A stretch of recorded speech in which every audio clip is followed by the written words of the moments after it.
ಏನ್ ಹೆಂಗಕ್ಕ ಅಪರೂಪಕ್ಕೆ ಬಂದ್ಬಿಟ್ಟಿದೀಯಾ? ಎಲ್ಲೋಗಿದ್ದೆ? ಈ ಕಡೆನೆ ಬಂದಿದ್ದೆ ಕಣ್ಮಗ್ಯ. ಇಲ್ಲಿ ಯಾರೋ ಸ್ವಲ್ಪ ದುಡ್ಡು ಕೊಡ್ಬೇಕಾಗಿತ್ತು, ಕೇಳುಮ ಅಂತ ಬಂದಿ. ಆ ಕಾಲ್ ನೋವು ಮಂಡೆ ನೋವು ನಡೆನಾರ್ದೆ ಬಂದಿ. ಆದ್ರೂ ಆ ಮೂದೇವಿ ಎಲ್ಲೋ ಹೊಂಟೋಗೈತೆ, ಸಿಕ್ಕೇ ಇಲ್ಲ.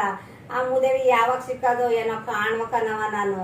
ಅದ್ ಯಾವಾಗ ಬಂದದೇನೋ ಕಾಯ್ತಾ ಕೂತೀವ್ನಿ ಅವ್ರ ಮನೇಲಿ. ಬಿಸ್ಲಲ್ಲೂ ಬಂದ್ಬಿಟ್ಟಿದ್ಯಲ್ಲಪ್ಪ. ತಡಿನಾರ್ದೆ. ಅಯ್ಯೋ ಆ ನಾಡಿ ಕಷ್ಟಪಟ್ಕ ಬಂದಿ ಕಣ್ಮಗ ನಾನು. ಇನ್ನೇನ್ ಮಾಡಮ್ಮ, ಬೇಕಲ್ಲ ಅಂತ ಬಂದಿ. ನಡಿನಾರ್ದೆ ಬಂದೀನಿ. ಈಗ ಹೆಂಗಪ್ಪ ಮನ್ಗೋಗೋದು? ಆ ವೈದ್ನೂ ಸಿಕ್ಕಿಲ್ಲ. ಆ ವೈದ್ಯ ಯಾವಾಗ ಬಂದದೋ ಗೊತ್ತಿಲ್ಲ. ಈಗ ಮತ್ತೆ ಈ ನಾವು ಬಿಸ್ತಲ್ ಹೋಗುದು ಹೆಂಗಪ್ಪ ಅಂತ ಇಲ್ಲಿ ಕೂತೀವಿ. ಅಲ್ಲ, ನೀನ್ ಯಾಕೆ ಕೊಡಕ್ ಹೋದೆ ಆ ಅಪ್ಪಂಗ್ ದುಡ್ಡನ್ನ? ಏನ್ ಮಾಡ್ಮ ಮಗ, ಏನೋ ಬಂದ್ ಕೇಳ್ದ, ಒಂದ್ ಕೊಡವ ಕೊಡ್ತೀನಿ ಕೊಡವ. ಆಯ್ತು, ಏನೋ ಕಷ್ಟ ಮಗಿದ್ ಪಾಪ ಏನೋ ಕೊಡ್ತಾನೆ ಅಂತ ಕೊಟ್ರೆ ಅವನ್ನೆಲ್ಲ ಎದ್ದೇ ಬಿಟ್ಟವನು ಅವನು. ಏನ್ ಮಾಡಮ್ಮವ?